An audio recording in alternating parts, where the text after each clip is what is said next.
Ézéchiel, chapitre 44. Il me ramena vers la porte extérieure du sanctuaire, du côté de l'Orient. Mais elle était fermée. Et l'Éternel me dit, cette porte sera fermée, elle ne s'ouvrira point, et personne n'y passera. Car l'Éternel, le Dieu d'Israël, est entré par là. Elle restera fermée. Pour ce qui concerne le prince pourra s'y asseoir, pour manger le pain devant l'Éternel. Il entrera par le chemin du vestibule de la porte, et il sortira par le même chemin.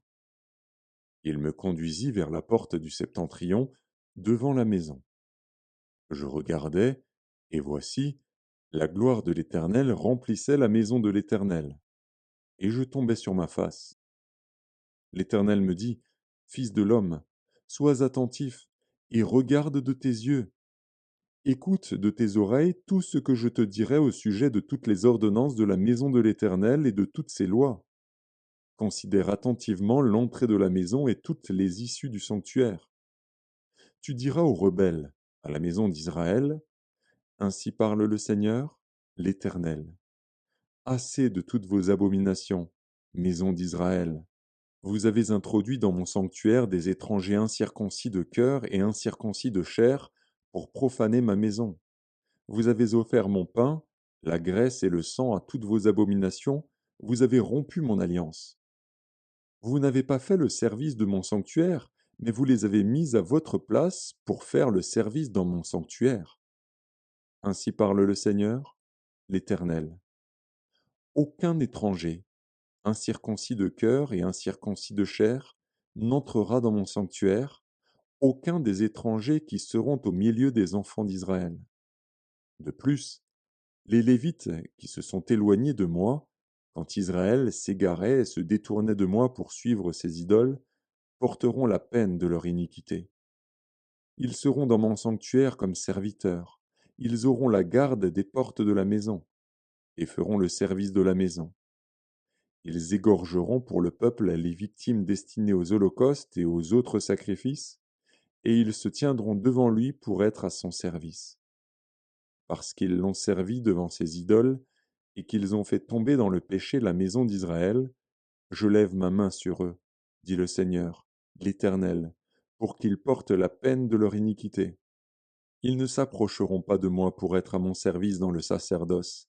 Ils ne s'approcheront pas de mes sanctuaires, de mes lieux très saints.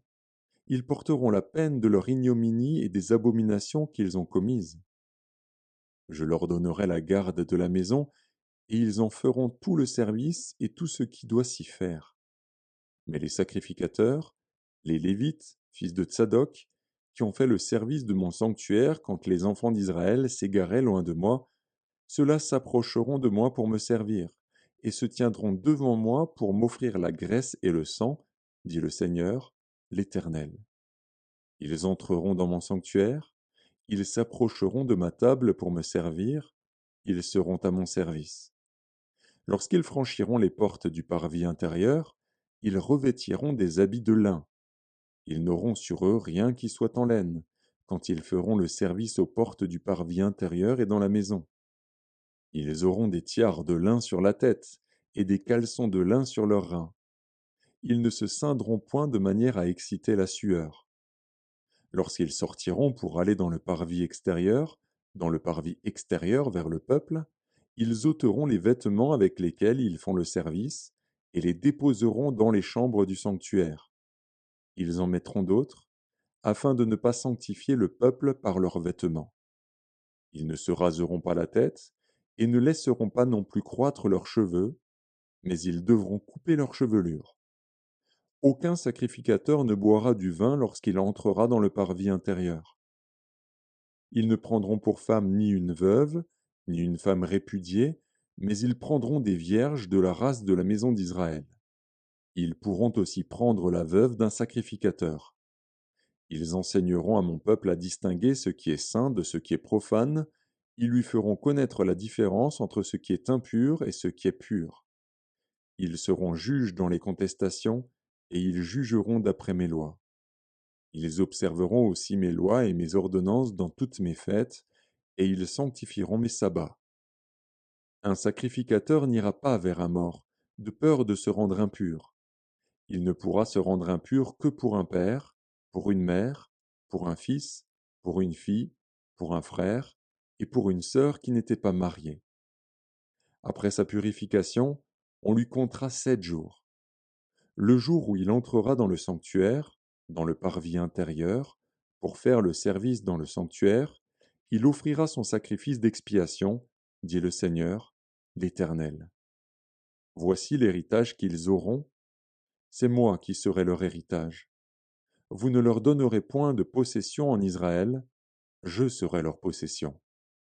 Ils se nourriront des offrandes, des sacrifices d'expiation et de culpabilité. Et tout ce qui sera dévoué par interdit en Israël sera pour eux. Les prémices de tous les fruits et toutes les offrandes que vous présenterez par élévation appartiendront au sacrificateur. Vous donnerez au sacrificateur les prémices de votre pâte, afin que la bénédiction repose sur votre maison. Les sacrificateurs ne mangeront d'aucun oiseau et d'aucun animal mort ou déchiré.